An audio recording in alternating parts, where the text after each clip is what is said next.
Assalamu alaikum wa rahmatullahi wa barakatuh. This is my third video on freedom, which is freedom part 3. I'm hoping to bring to you part of the kind of understanding that I have of how to actually acquire a kind of a concept or a feeling of freedom. And then also to define basically what is real freedom, what are we really looking at. Now we know that we use the term a free spirit. Now that statement itself tells us something about the spirit, that the spirit in actual fact is free. Now that spirit is inside of us. In Arabic it will be called the ruh. It is absolutely, it is from the creator, and therefore it is absolutely free.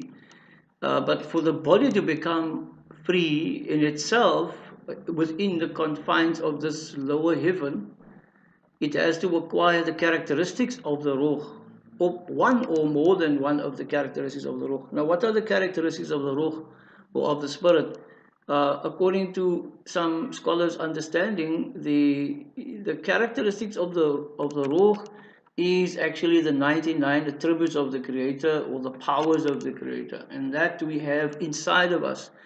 And from the point of view of the Prophet Muhammad sallallahu alaihi wasallam, which is the last prophet of the guidance for mankind, we have in actual fact an understanding that if we personify one of the attributes of the Creator, then we will be able to acquire or experience the Jannah, or experience the heaven in itself. Because heaven by itself, I mean, it's obvious that heaven in itself only has purity. So only people with a pure heart will enter that particular zone of heaven. And similarly, if we want to experience that kind of heavenly freedom in this world, we have to acquire one or more of the attributes of the Spirit in order to feel the freedom, or part of the freedom that the Ruh or the Spirit has for the body. And then the body can actually transcend the limitations of the earth. And we know there are people who are spiritual, and in Nabi Muhammad sallallahu alaihi wasallam obviously personified the reality of a spirit, a human being that has acquired the absolute life, and he could then travel from Jerusalem, from Makkah to Jerusalem, and from Jerusalem into the seven heavens, and come back within one night, and that basically is the Mi'raj. So the Mi'raj sometimes is not, one doesn't really see the Mi'raj as the kind of epitome of the completion of a human being, and that's why the Quran tells you that Nabi Muhammad sallallahu alaihi wasallam is the perfect example of a human being that have acquired and have been granted the full potential of his personality, and that was, he was actually taken through space in order to experience the miracles of the Creator and the different dimensions of space, coming close to or in presence of the Creator, where the Salah was given. And then the Salah in itself is regarded as the Mi'raj of the Mu'mineen, of the person who truly put his trust in Allah. Then the Salah itself will be able to transcend the body, and experience the other worlds, in this particular world. In this lower heaven, that person's body will acquire some of the characteristics of the spirit, and then be able to see beyond the physical eye, see the other dimensions of life. And so one can understand why Nabi Muhammad sallallahu alaihi wasallam is reported to have said, and the way the understanding is, that the Salah, is the coolness of his eye. You can actually, experience that kind of if one, realizes that Salah, when one says Allahu Akbar, which is God is greater than anything or anybody or any particular power you can think about. The Creator is always greater than that. sometimes it's translated as greatest, but that gives it a limitation. But greater, greater, greater, it always brings you the kind of infinity of the greatness of the Creator. Now, that greatness of the Creator can be felt and can be experienced within this world by people who tune their body into the actual, into the qualities of the ruh, of the spirit, of the self, which keeps us alive. We know that the Spirit of God keeps us alive. The fact that we can speak and eat and drink and think and all at the same time.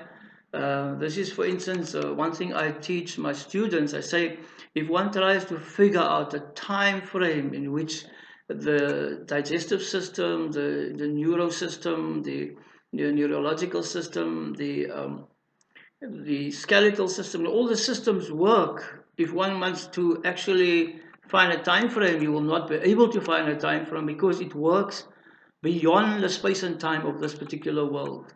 And that then we can then come to an understanding that when that breath is taken away from us or taken out of us, then we stop living.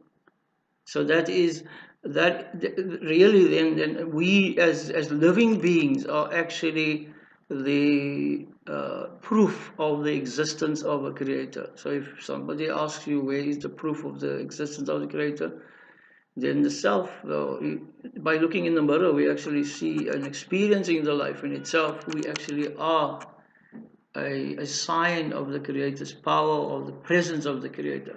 So if one looks at that, then one sees if one looks at an education where man is constructing a kind of a learning paradigm in which they can control the masses to become good citizens, to be able to fulfill the needs of those in power, then you can see why it is necessary for them to try and remove religion from the curriculum, or the faith in God from the curriculum, or faith aspects of the curriculum, in order to make people dependent on curriculum, certificates, etc., and make people believe that that will bring you success. The moment one actually comes to that belief, then you lose your basic spiritual freedom and your physical freedom, because then it comes to the real, you come to the kind of a shirk. It's a kind of in Arabic, a kind of a making partners to the Creator, because we actually in real terms, we cannot make ourselves subservient to anyone or anything other than the Creator. Because if one looks at the Muslims' prayer, and we basically, the Muslims are the reminders of all other faiths, of what the road is to God. The mu'mineen, the people who are truly put their trust in the Creator, they are the people who are like a mirror. And you will find that some people will say, but some Muslims don't do the right thing. Now there's hadith or to that effect which states that the understanding of it is that a Muslim does not commit a sin. The Muslim does not commit a sin. So some of the companions asked, how can that be said? A Muslim does not commit a sin. So it is narrated, or the understanding of it is that the Prophet Muhammad, peace be upon him, he said that when a Muslim or a person creates a sin or does a sin, for that second of time, he has actually lost his faith in God, because now he has become, he turns his heart towards Satan and not towards the Creator. And therefore no Muslim or no believer does evil, because the evil that has been done, and that one can understand that if one looks at the Quranic approach, where it relates to the fact that we are not being created with two hearts. In other words, we can either give our heart to the Creator or give our heart to the shaitan, in terms of service, subservience, or looking or following the particular pathway. There's two pathways, either the evil or the good pathway. So the Creator has not created people with two hearts, meaning we either are fully with the Creator or we are fully with the shaitan. So if a person does wrong, he actually does what the shaitan has advised him, and therefore he's not a believer at that particular point in time. And the understanding of the hadith is his iman or his faith in God only comes back to him when he feels bad about what he has done. So as long as he doesn't feel bad about what he has done, he's still in a state of disbelief. So if he dies in that period, then he dies in a state of disbelief, and then the punishment was automatic in terms of the negative features of the Jahannam, or the beginning stage, obviously the suffering of the grave. May Allah protect us, inshallah. Amen. We ask Allah to protect us and grant us that we can actually make the right choices. So making a choice in actual fact is the power of the believer. He can make a choice. Nobody else in the creation can make a choice. That makes us the highest of creation, that we can make a choice. So if one listens to that particular advice of the fact that a believer does not commit a sin, and when a person commits a sin that his iman has left him, his faith has left him, and only when he realizes he's done wrong, or he feels bad about what he has done wrong, then his faith is coming back to him.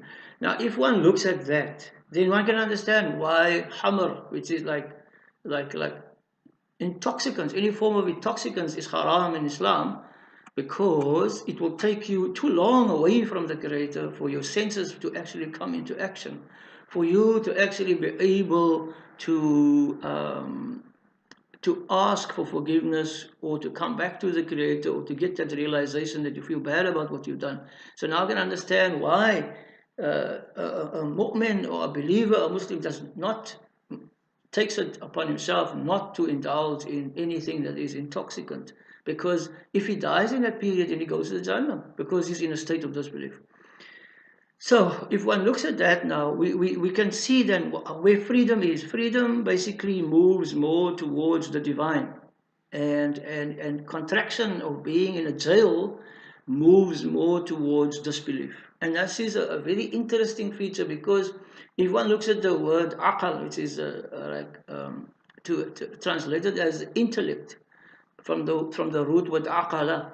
Aqala actually means it has different meanings.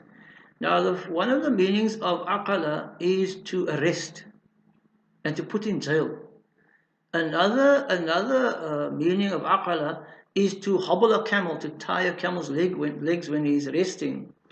And the other meaning of aqala is to have intellect. And now this, if one puts it all together, you can actually realize why Allah subhanahu wa ta'ala says, I've created the Quran in Arabic so that you may reflect, you may tafakkur. Because if you reflect on the various meanings of this word aqala, you can actually see the completeness of intellect.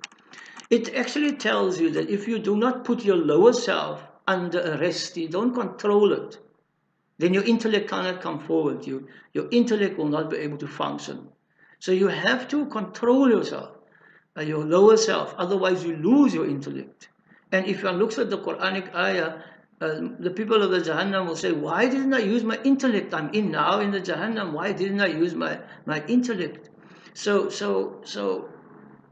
it then gives us the understanding why it is so important to understand that all the things that Allah subhanahu wa ta'ala has made haram, and all the things that a Muslim does in order to keep his purity, is all, or the advice that is given is all about being able to control the lower self, so that the intellect can move forward. So it's fasting, it's controlling the lower self, just to eat, and become like fat and overindulgent in terms of food, which is from the earth. Also riches, to be acquiring riches all the time, gold and silver and money, etc. It's all part of the earth. And then to actually become very sexual, pornography, and having too much sex, and sex out of marriage, etc., etc. That in actual fact draws the self into it allows the lower self to take over, and the intellect cannot come forward. So one has to arrest or hobble, if you look at understanding of hobbling a camel. If you don't hobble the camel and you've got all your resources on your camel, it will walk away during the night while you are sleeping, and you will have no resources. And so it gives you an understanding of what intellect is all about. Intellect is about controlling the self, and so that the humaneness, or otherwise the animalistic self or the clay self, will actually take over, which is a natural instinct of clay to be self-destructive. We know about nature. Nature looks beautiful on the outside, but inside there's a lot of rotting and a lot of killing and a lot of features underneath that keeps the nature going and keeps the soil active and so on. So if one wants to transcend or be free from the soil, one has to acquire the characteristic of the spirit, the higher self.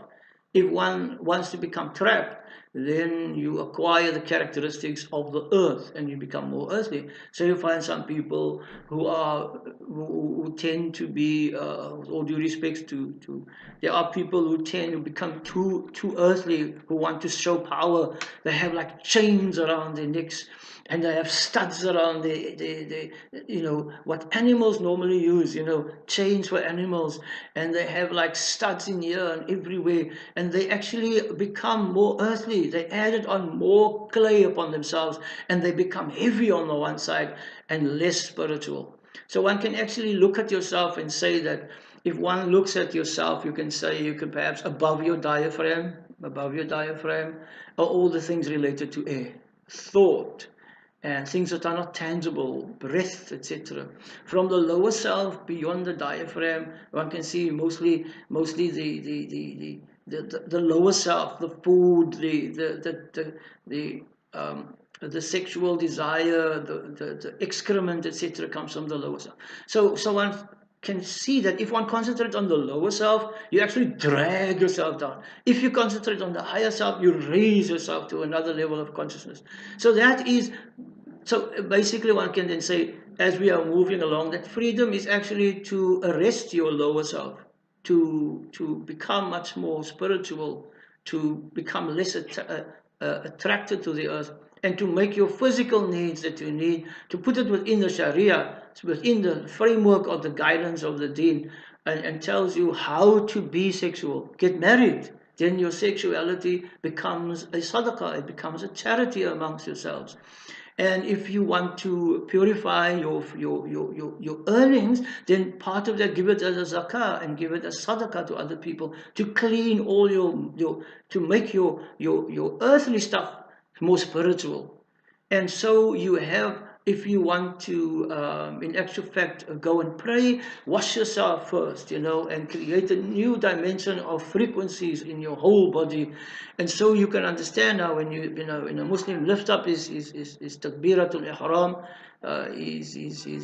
he wants to now say Allahu Akbar in Salah, then everything that is normal becomes haram. He can't eat, he can't speak to people, etc. during that time, because he's now in a spiritual space.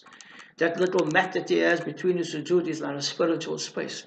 He is now transcended into another dimension. And then when he leaves, he says, Assalamu alaikum wa rahmatullah. And he greets, whoever is in front of him now, and on the right hand side and left hand side in front of him. And then he leaves that particular space.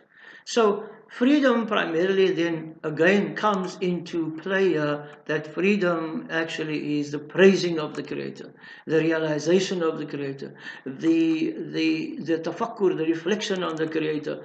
And one actually realizes then, and one does that, when you start reflecting on the Creator, you actually see all the qualities of the Creator in the existence of things. In the sun, in the moon, in the body, in nature, in the water, in a fruit. Whatever you're doing, you actually find that there is that particular freedom of thinking, because now you're not thinking of what can I get out of the earth. You're now thinking of what can I put into the earth in terms of my spiritual awareness, my awareness of things. And so it does create a new consciousness in yourself. And that is the core knowledge of what faith is about, is to create an independent thinking from all things that are connected to the earth.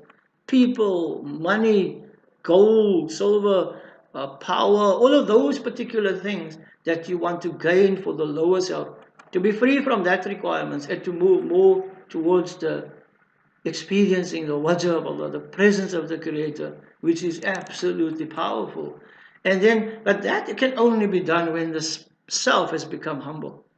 The self is not arrogant. The self is not selfish. The self is not in a sense greedy. All of those things, and those are all quality values that we have to acquire values in life. And one knows that education, in a sense of a state control of education and a control of the resources of the world, it doesn't give vent to that kind. It doesn't give freedom for that kind of thinking. It makes that kind of thinking. Uh, if one speaks about God, etc., then they want to say, no, no, you're not realistic. In actual fact, you are more realistic when you talk about faith than what you are when you are not talking about faith. When you are talking about faith, you are not real in the sense that you are within a world of limitations. The so-called reality that people speak about is actually the world of limitations. And the faith is the world of unlimited, of limitlessness. Limitlessness is to be not to be limited by any particular factor or feature. So you find that this kind of playing with words is part of the controlling factor. If one looks now at education, and management, business management. You have the director general is the head of the education. Now that is a military term, so automatically you tend to say, "Oh well, I must now obey my officer, my chief officer." And you know how they operate with armies. Yes, sir. Oh, sir. And people are taken away from thinking for themselves. They just have to go out there and kill. Okay. And if you look at the CEO of a business, of a company, the chief executive officer is like another military feature. So as much as we don't think that these words make an impact on our minds, it does make an impact on our minds. It basically militarizes us. It basically cuts your freedom by the words that you use. So the whole educational fraternity uses terms like protocol, regiment, even the way the kids stand in a line and putting their hands on one another's shoulders is what the military does. Now the British military system was actually the origin of the educational system. But one mustn't forget that. The British were masters of the military simply because Allah subhanahu wa ta'ala granted them a lot of iron, so they could actually work with iron. But they had to work with it in a better way. So if they worked with it in the wrong way, then obviously they created evil, and if they did it in the right way, they created good. So one can understand why, because they were military strong, airplanes, ships, etc., etc. They could go around and conquer everybody, okay, and then leave their particular legacies behind. When they left the educational legacy, the business legacy, the language legacy behind, they could leave it. They could leave the country and say, okay, we give it over to you, you can control. But they've already got the minds.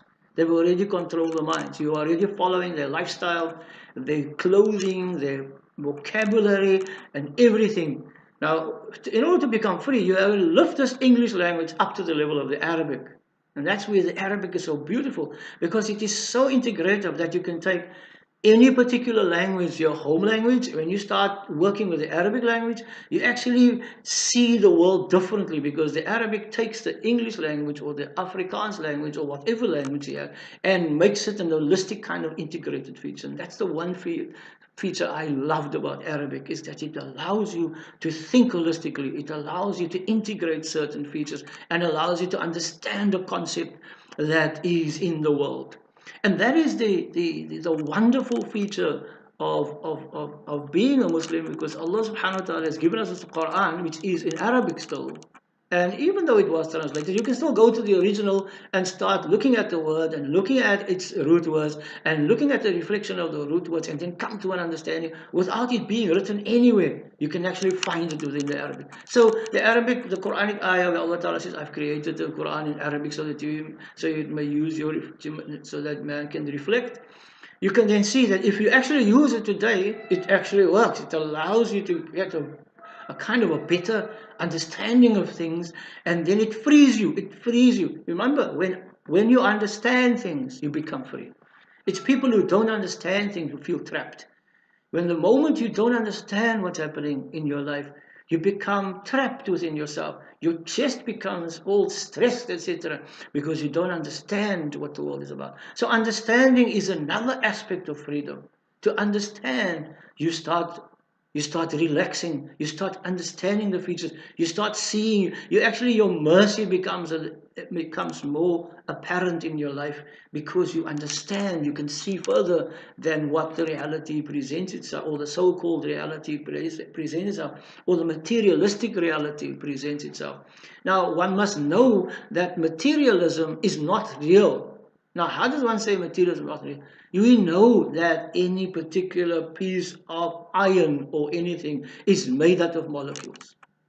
And it is made up of atoms. It is made of electrons. So if you go deeper into looking at something with a more powerful microscope, you actually see that there is nothing. It's just space.